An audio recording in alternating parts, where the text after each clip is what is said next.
موقعہ جیسے ہمارے پاس جو عموماً چلانے ہیں واجب الوتر بولتے ہیں. وہ کیوں؟ وہ جو حدیث میں نے اس سے پہلے آپ کے سامنے رکھی کہ جو وطر نہ پڑے وہ ہم میں سے نہیں ہے، تو اسے پتہ چلا رہا ہے یہ تو بہت اہم ہے ورنہ مسلمان نہیں ہے وہ شخص. لیکن علماء لکھتے ہیں یہ وضاحت کے لیے ہے، اہمیت بتانے کے لیے ہے، لیکن یہ اسلام سے خارج نہیں ہوتا کوئی وطر کی وجہ سے. ٹھیک ہے، تو یہ واجب نہیں بلکہ اس کے تعلق سے صحیح قول یہ کہ وطر کا پڑھنا سنت موقدہ ہے، واجب نہیں یاد رکھ. اس لیے کہ ہمارے پاس اور خاص طور سے حنفی مسلک میں فرض الگ چیز ہے، واجب الگ چیز ہے، جبکہ ہمارے نزدیک یہ ہے کہ فرض اور واجب ایک ہی چیز ہے. یاد رکھیں فرض اور واجب کی اہمیت ایک جیسی. تو بہرحال وہ کہتے واجب ہے، ٹھیک ہے، ہم کہتے واجب نہیں، سنت موقدہ ہے، سنت موقدہ. اور یہی قول جمہور علماء کا یاد رکھیے. اور نبی اکرم صلی اللہ علیہ وسلم کی ایک حدیث میں نے آپ کے سامنے پہلے رکھ بھی دی تھی. اسی طرح ایک اور روایت ہے جو میں نے پہلے آپ کے سامنے رکھی تھی، جس میں آپ نے فرمایا اور کہا کہ یہ جو ہے آپ فرماتے نہیں سوائے اس کے تطوع یعنی سنت نفل پڑھے، مطلب وطر کی نماز یہ جو ہے یہ سنت ہے، سنت موقدہ ہے. ایک رات میں فرمایا دوسرے مجھ پر فرض ہے اور تم لوگوں پر تطوع، تم لوگوں پر کیا ہے؟ سنت ہے، تم لوگوں پر یہ نماز فرض نہیں ہے. تو اس سے پتہ چلا یہ نماز واجب نہیں بلکہ سنت موقدہ ہے. ٹھیک ہے. اسی طرح امام مالک جو ہے اور مسند احمد کے اندر روایت آتی ہے، عبادہ بن صامت رضی اللہ عنہ اس کے راوی فرماتے اور کہتے ہیں کہ جس کے اندر آپ صلی اللہ علیہ وسلم نے فرمایا کہ یہ تطوع یہ نماز سنت ہے نہ کہ تم پر فرض، تو بلکہ یہ جس کو ہم کہیں گے عام زبان میں سنت موقدہ جو کہتے ہیں نا، ایسی سنت جس کو نبی اکرم صلی اللہ علیہ وسلم نے ہر حال میں کرنے کی کوشش کی، یہ نماز ایسی ہے. یاد رکھیے وطر. اب وطر کی نماز کا وقت کب شروع ہے اس کے تعلق سے دیکھ لیتے ہیں. تو میں سمجھتا ہوں پہلی حدیث میں نے درس کی ابتدا میں جو بتائی واضح ہے کہ یہ نماز کے ذریعے اللہ نے ہماری مدد کی، اور یہ نماز عشاء کے بعد سے لے کر فجر کے پہلے تک پڑھی جا سکتی ہے. ٹھیک، تو اس کا وقت شروع ہوتا ہے عشاء کے بعد سے فجر کے طلوع مطلب سورج مطلب فجر کے شروع ہونے سے پہلے تک، مطلب اس کو عام زبان میں کہوں تو عشاء کے بعد سے سحر کے وقت کے ختم ہونے تک. چونکہ سحر کا وقت ختم ہوتا ہے تو فجر شروع ہو جاتی ہے، تو اس کا وقت رات میں عشاء کے بعد سے لے کر سحر کے شروع ہونے کے پہلے تک ہے. تو ہم لوگ کوشش کریں کہ اس عمل کو جو ہے اگر ہم کرنا چاہتے ہیں تو عشاء کے بعد سے لے کر فجر کے پہلے تک کر سکتے ہیں. ابو داؤد، ترمذی اور ابن ماجہ کی روایت ہے، آپ صلی اللہ علیہ وسلم فرمایا اور کہا اسے نماز عشاء اور طلوع فجر کے مابین پڑھو.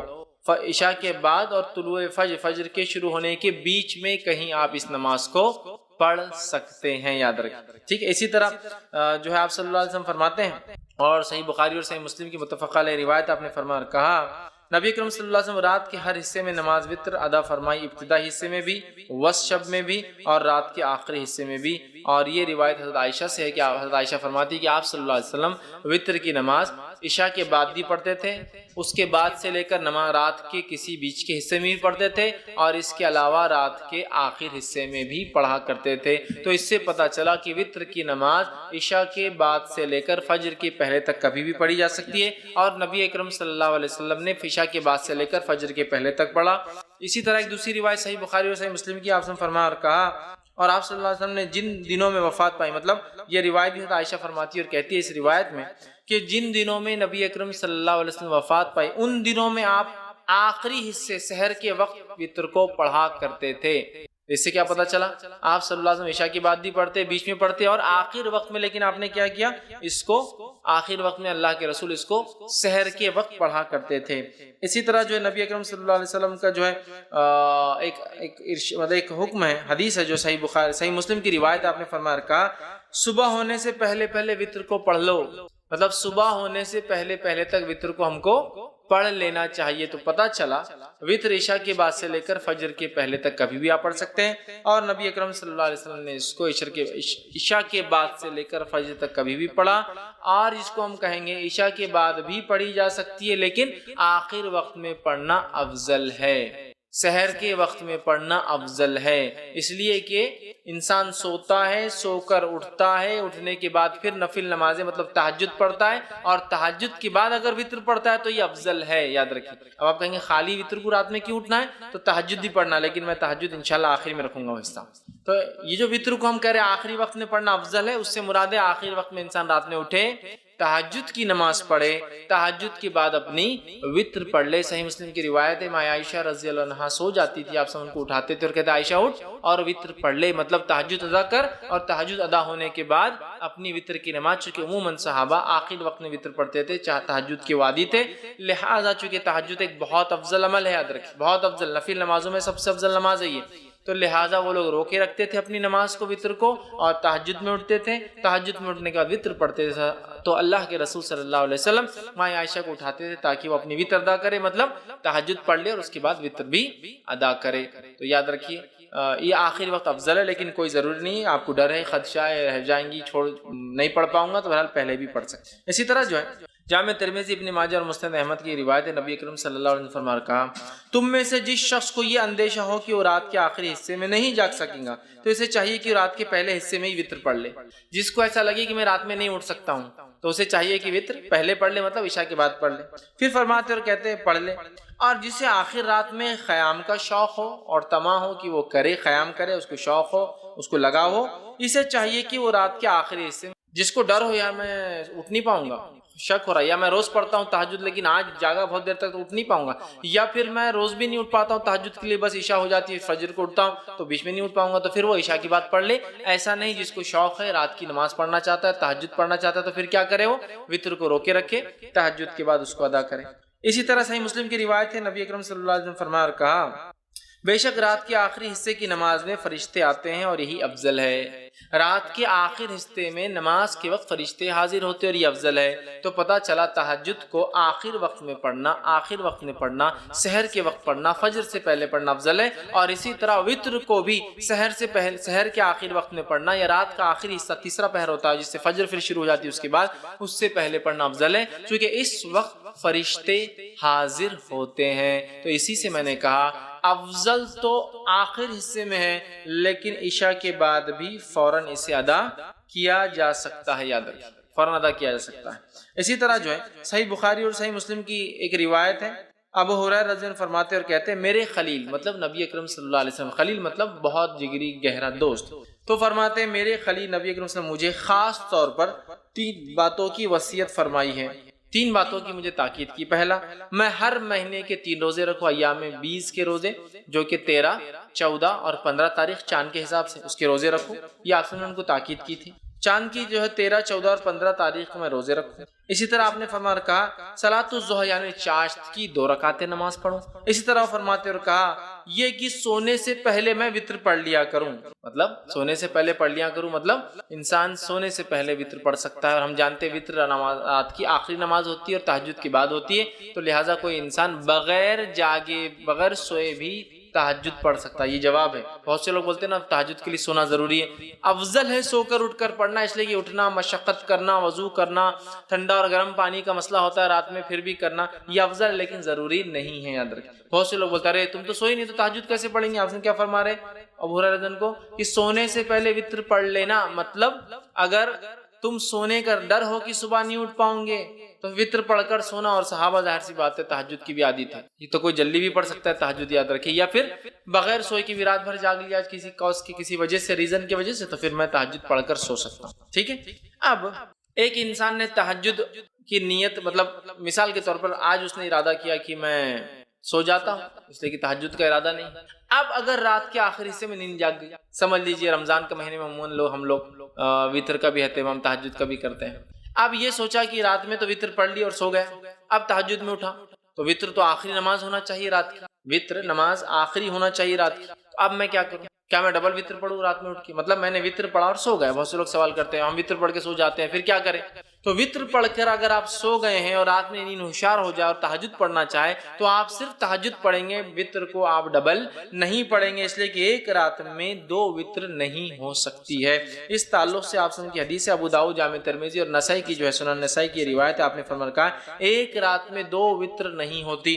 دوسری کی روایت نے فرمایا جو کہ بخاری کی حدیث، فرمایا رات کی اپنی آخری نماز وطر کو بناؤ، وطر کو رات کی آخری نماز بناؤ، مطلب وطر تہجد کے بعد پڑھی جانا چاہیے، لیکن اگر کوئی شخص اس ڈر سے وطر پڑھ کر سو جائے کہ میں صبح شاید نہیں اٹھ پاؤں گا اور سو جائے اور پھر نیند ہوشیار ہو جائے تہجد کے وقت، تو اسے وطر کو نہیں پڑھنا ہے، صرف تہجد پڑھنا ہے۔ لیکن کوئی انسان اس کو روز کا معمول نہ بنا دے کہ روز تہجد پڑھتا ہے لیکن وطر پڑھ کے سو جاتا ہے پھر تہجد پڑھتا ہے، روز کا معمول نہیں۔ اگر میں روز اٹھ کر تہجد پڑھنے کا عادی ہوں تو پھر میں وطر کو اپنی آخری نماز بناؤں گا، یہ غلط فہمی جو ہوتی ہے ہندوستان پاکستان میں یہ بھی ہے کہ اس کو عشاء کا حصہ سمجھتے ہیں، تو عشاء کے بعد پڑھ کے سو جاتے ہیں، پھر تہجد میں اٹھتے ہیں، تہجد پڑھ کے پھر اس میں ایک وتر پڑھتے ہیں، کیونکہ حدیث میں نا 11 رکعتیں پڑھتے تھے، تو پھر کیا کرتے، پھر سے ایک وتر پڑھتے. تو ایک رات میں 2 وتر نہیں ہوتی. وتر کو آخری نماز بنانا ہے. تو جس کو ڈر ہے کہ صبح نہیں اٹھ پائیں گا اور وہ پڑھ کر سو جائے، اٹھ جائے کبھی کبھار، تو وہ تہجد پڑھ لے سکتا ہے. لیکن روز جو تہجد پڑھتا ہے وہ شخص جو اپنے وتر کو روکے رکھیں گا، پھر رات میں اٹھیں گا، تہجد ادا کریں گا، تہجد کی ادا کرنے کے بعد پھر وہ اپنی وتر کی نماز کو ادا کریں گا. اس بات کو ہم یاد رکھیں، چونکہ اسے آخری نماز بنانا چاہیے. اور اگر کوئی سو جائے پڑھ کر اٹھ جائے تو پھر وتر دہرانے کی ضرورت نہیں ہے، صرف وہ تہجد کی نماز پڑھ لے. ایک غلط فہمی یہ بھی ہوتی ہے کہ وتر پڑھ کے سو گئے، نیند ہوشیار ہوئی، تہجد نہیں پڑھ سکتے، بولے وتر آخری تھی نا، اب اکاؤنٹ کلوز ہو گیا تو تہجد بھی نہیں پڑھتے. ویسا نہیں ہے، کبھی کبھار آپ اٹھ جاتے ہیں، موقع ہے تو پڑھ لیجئے. وتر کو آپ کو پھر دہرانے کی لیکن ضرورت نہیں، یاد رکھیں. اب اسی طرح میں روز اٹھتا ہوں، رات میں تہجد پڑھتا ہوں، یا آج میں نے نیت کی کہ میں تہجد میں اٹھ کے وتر پڑھوں گا، تو میں نے وتر کو اٹھا کے بازو رکھ دیا آج رات. اب میں سو گیا، اب جب اٹھا تو فجر کی اذان ہو گئی، مطلب فجر ہو گئی، اب کیا کروں؟ تو کیا میری وتر کی قضا ہوگی؟ چلو تہجد تو چلے گی، چھوڑو، چونکہ تہجد کا مسئلہ نہیں، لیکن وتر تو بڑی اہم نماز تھی. تو یاد رکھیے وتر کی نماز ایک ایسی نماز ہے جس کی قضا نبی اکرم صلی اللہ علیہ وسلم ثابت ہے. چونکہ آپ اتنا پڑھتے تھے، کثرت سے پڑھتے تھے، ہمیشہ پڑھتے تھے، سفر میں پڑھتے تھے، گھر پر پڑھتے تھے، کہ آپ نے اس کی قضا بھی کی. اور اس تعلق سے ایک روایت ہے جو ابو داؤد، مستد احمد اور جو مستدرک حاکم کی حدیث، آپ نے فرمایا جو شخص وتر سے سویا رہ جائے، مطلب ارادہ تھا اٹھ کے پڑھوں گا لیکن سو گیا، روز پڑھتا تھا سو گیا، یا آج نیت کر کے وتر نہیں پڑھی کہ تہجد پڑھوں گا اور میں سو گیا، تو آپ فرماتے ہیں جو شخص وتر سے سویا رہا، سو جائے یا بھول جائے، اب یاد ہی نہیں رہی آج وتر پڑھا نہیں پڑھا، مطلب جاگتا تو رہا لیکن بھول گیا، بھول جائے، تو وہ انہیں صبح کے وقت یا پھر جب یاد آ جائے پڑھ لے. تو پھر وہ شخص اسے صبح کے وقت اور جب یاد آ جائے، حالانکہ وتر کب پڑھنا ہے؟ صبح سے پہلے. فجر سے صبح چالو ہو جاتی ہے، فجر سے پہلے پڑھنا ہے. لیکن جو شخص سویا رہا یا بھول گیا وہ کیا کرے؟ وتر کو صبح پڑھ لے یا جب یاد آ جائے جب پڑھ لے. اس سے پتہ چلا وتر کی نماز کی قضا ہو سکتی ہے، لیکن روز کا معمول نہیں ہو سکتا ہے. جیسا روز فجر چھوڑتی تو اسی قضا کرتے، وتر روز چھوڑ کے نہیں ہو سکتا ہے.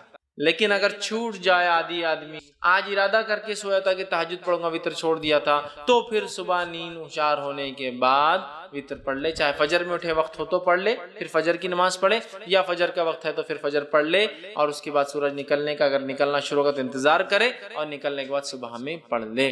تو اس سے پتہ چلا وتر کی نماز کو قضا بھی کیا جا سکتا ہے، لیکن معمول نہ ہو، بلکہ جو ہمیشہ پڑھتا اور چھوٹ جائے تو، ورنہ آپ جو ہمیشہ ہی کریں گے اس کی قضا، ویسا نہیں، یہ فرائض میں سے نہیں، یاد رکھیں. ٹھیک ہے، لیکن میں نے آج نیت کیا کہ وتر پڑھوں گا، مطلب تہجد پڑھوں گا، وتر پڑھوں گا، یا میں روز تہجد پڑھتا ہوں اور وتر پڑھتا ہوں اور آج بھول گیا، تو اس کی قضا ہو سکتی ہے، یاد رکھیں. ٹھیک ہے، اب آئیے وتر کی رکعتیں کتنی ہیں، وتر کی نماز سے کتنی رکعتیں ہوں. تو وتر کی نماز صحیح بخاری اور صحیح مسلم کی روایت ہے، اب سنن نسائی ہے، مستدرک حاکم ہے، بیہقی ہے، اور اتنی ساری حدیثیں آتی ہیں جس کے اندر آپ صلی اللہ علیہ وسلم سے وتر کی نماز 1 رکعت، وتر کی نماز 3 رکعت، وتر کی نماز 5 رکعت، وتر کی نماز 7 رکعت، اور وتر کی نماز 9 رکعت ثابت ہے. اور کچھ روایتوں میں وتر کی نماز 11 رکعت اور 13 رکعت بھی ثابت ہے. لیکن زیادہ مشہور اور معروف چیز جو ہے وہ 1 رکعت، 3 رکعت، 5 رکعت، 7 رکعت اور 9 رکعت معروف ہے. لیکن کچھ علماء نے 11 بھی ثابت کی ہے اور 13 بھی ثابت ہے، لیکن اس میں تھوڑا سا شبہ یہ ہے کہ وہ 11 تہجد کے ساتھ تھی اور 13 تہجد کے ساتھ فجر کی 2 تھی، اس لیے میں وہ نہیں لے رہا ہوں. لیکن 9 رکعت تک تو بالکل ثابت ہے. لیکن ہمارے پاس چلن کس چیز کا ہے؟ کیا چیز مشہور اور معروف ہے؟ ہم لوگوں کے پاس جو ہے 3 رکعت مشہور اور معروف. کوئی ایک پڑھ لے تو بھی وہ خارج ہو جاتا ہے، مطلب دھکے پر لوگ اسلام سے خارج ہو جاتے ہیں، مسلک سے خارج ہو جاتے ہیں، بے دین ہو جاتے ہیں. 1 رکعت بھی ثابت ہے، لیکن 3 معروف، لیکن 3 ضروری نہیں، یاد رکھیں. 1 بھی، 3 بھی، 5 بھی، 7 بھی اور 9 رکعتوں تک پڑھ سکتے ہیں. اب آئیے ایک کے بعد ایک ہم دیکھتے ہیں یہ نماز، اس کی دلیل اور اس کے بعد اس کا طریقہ. یہ 1 کیسی پڑھیں گے، 3 کیسی پڑھیں گے، 5 کیسی پڑھیں گے، 7 کیسی پڑھیں گے اور 9 رکعت کیسے پڑھیں گے. ٹھیک ہے، جو آدمی کی جیسی سہولت، صحت، حالات کے اعتبار سے 1 پڑھے، 3 پڑھے، 5 پڑھے، 7 پڑھے، 9 پڑھے. ٹھیک ہے، یہ تہجد کی رکعتوں کے علاوہ ہے.